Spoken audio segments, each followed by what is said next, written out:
नमस्कार दोस्तों, मैं आपका होस्ट और दोस्त आर के और स्वागत करता हूं मैं आपको अपने YouTube चैनल आर के शर्मा शो पे। मुलाकात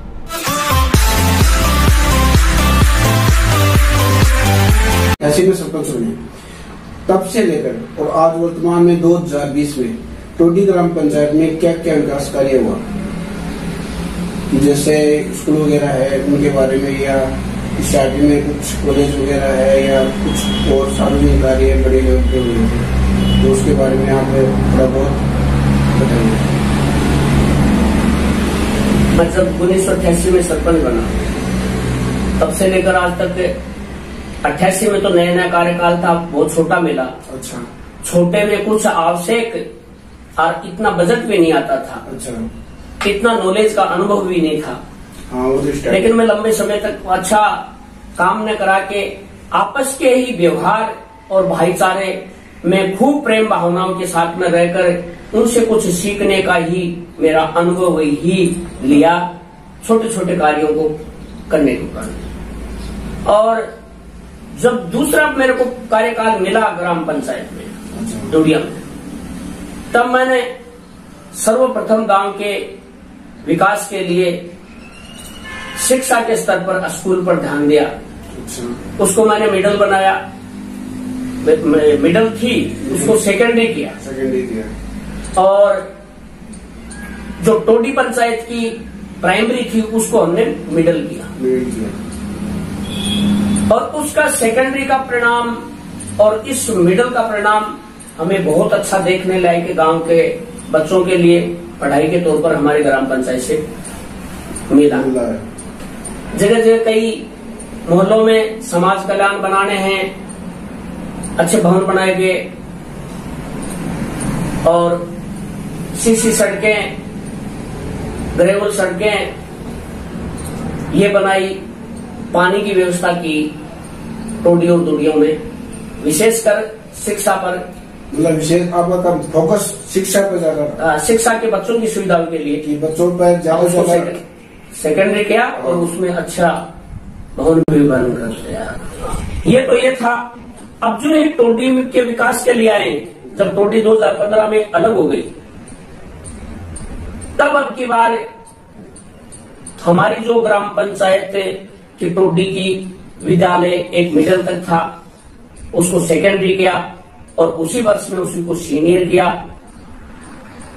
ये हमारे निवर्तमान विधायक महोदय, उस समय की निवर्तमान सरकार और गांव के अच्छे लोगों के सहयोग से इस कार्य में मैं और सरपंच सफल रहे। सेकेंडरी और सीनियर सेकेंडरी बनने के बाद उपरांत हमारे सामने समस्या आई। गांव के आजकल क्या कि पैसे वालों को बच्चे प्राइवेट स्कूलों में अध्ययन करने के लिए उसकी ओर उनका रुझान है, लेकिन गरीब बच्चे जाएं तो कहां जाएं। और हमारे गांव की जो मिडिल स्कूल थी उसके 5-7 मोहल्ले SC ST व मध्यम श्रेणी व मजदूर टाइप के गरीबों के ही परिवार आबाद थे, और उन्हीं के बच्चे कुछ पढ़ा करते थे, जैसे सुविधा नहीं थी। मैंने उन सबको बच्चियों को और इन सबको ध्यान में लाते हुए वहां सीनियर सेकेंडरी का उसको कर्मोन्नत तो करवा लिया, लेकिन समस्या भवन की आई।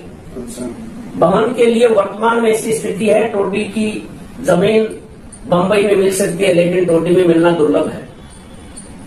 अब इस भवन को बनाएं तो कहां बनाएं? अगर कहीं दूर जोड़ या पहाड़ में बना दें तो वहां ये गरीब बच्चों के आबाद वाले नहीं जाएंगे, तो वो एक बिल्डिंग बन के ही रह जाएगी, एकदम जैसे राजीव गांधी पाठशालाएं जगह जगह बंद पड़ी मिली है। मैंने बहुत कोशिश करके,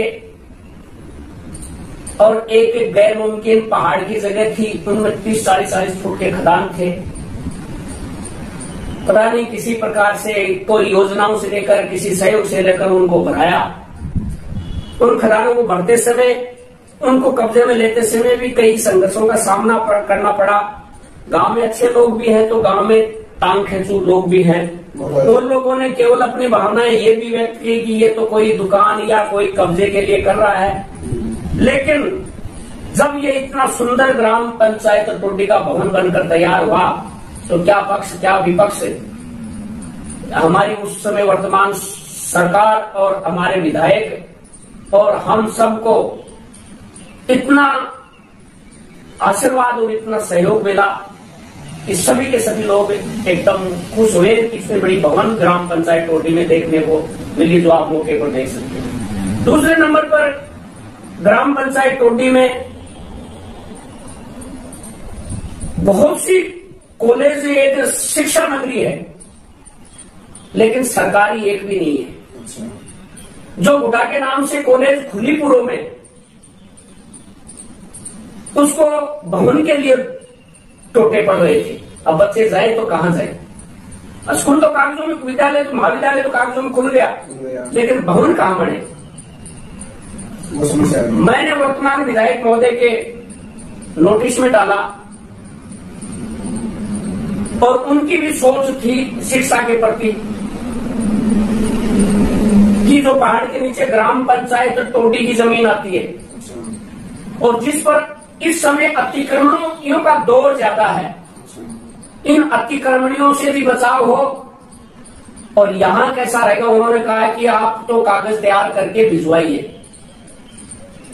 हमने ग्राम पंचायत के प्रस्ताव लिए और उस महाविद्यालय के लिए, भवन के लिए कलेक्टर साहब से लेकर सब जगह आवेदन किया।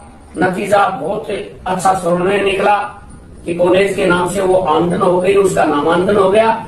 उसके बाद तो सरकार और घमासान और हमारे विधायक महोदय जी ने जमीन मिलने के उपरांत तुरंत ही वहां शोरूम बना दिया और एक अच्छा महाविद्यालय की बिल्डिंग हो गई। दूसरी उपलब्धि हमारी ये रही।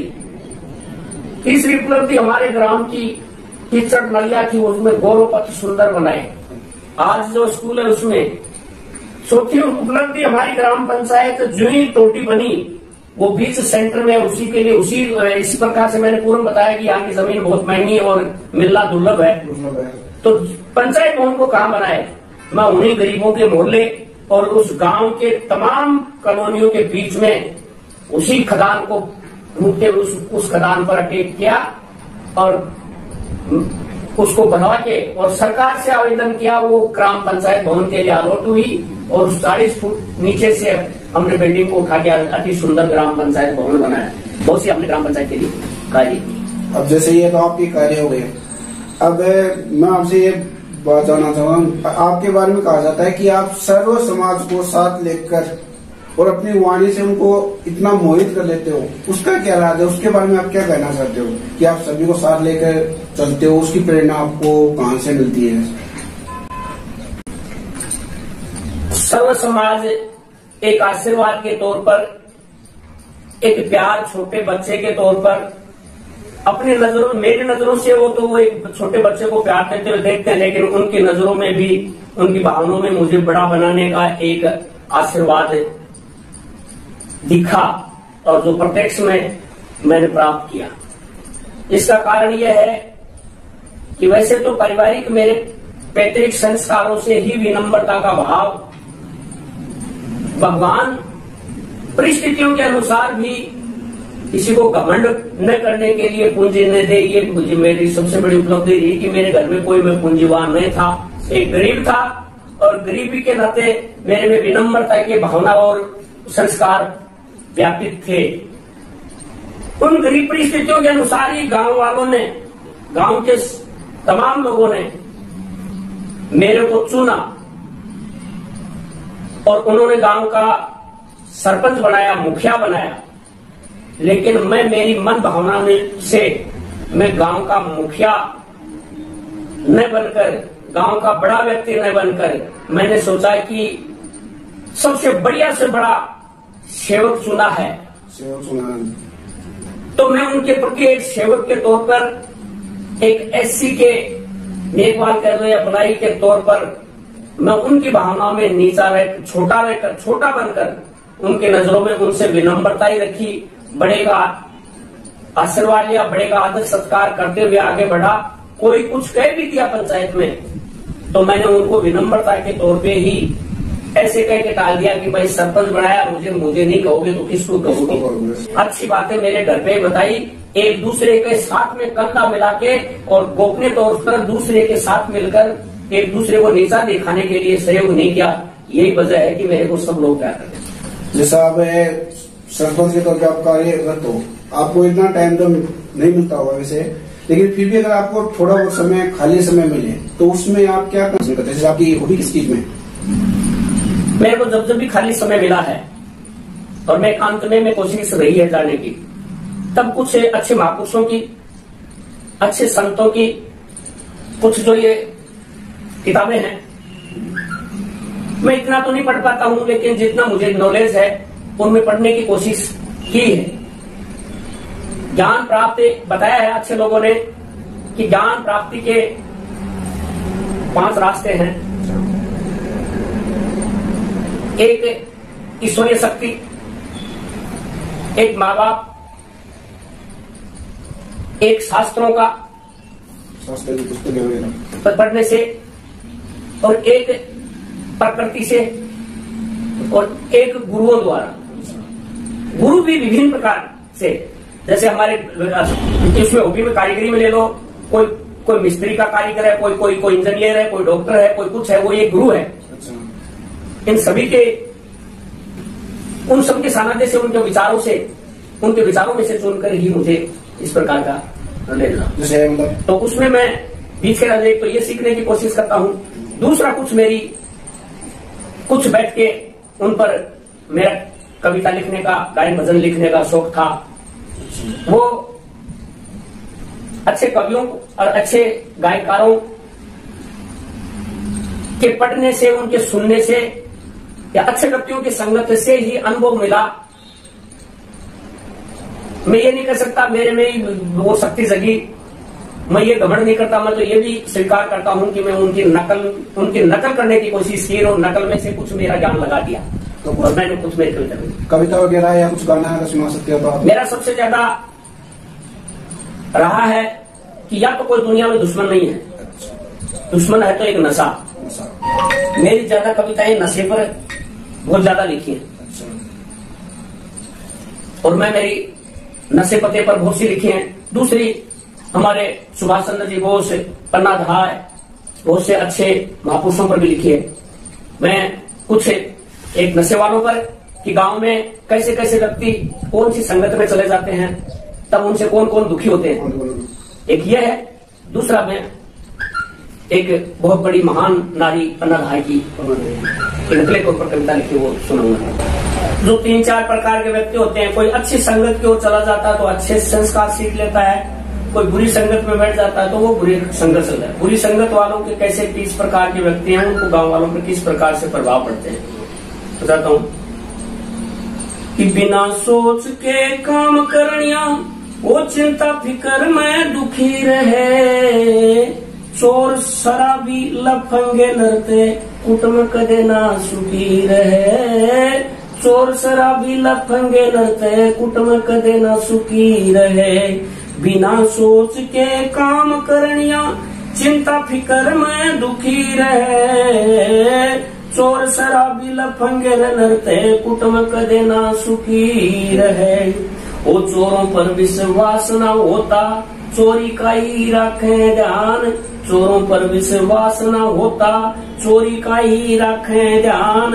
नरम नरम सी बातां करके धोखा दे ये उठावे समान। नरम नरम सी बातां करके धोखा दे ये उठावे समान। पूछताछ में सांच न बोले, चाहे उनके सिर पे जो चाहे गीता कुरान। पूछताछ में सांच न बोले, चाहे उनके सिर पे जो चाहे गीता कुरान। चोर चामड़ी पर पड़े कामड़ी, तब बोले वे सच्चे बयान। चोर चामड़ी पर पड़े कामड़ी, तब बोले वे सच्चे बयान।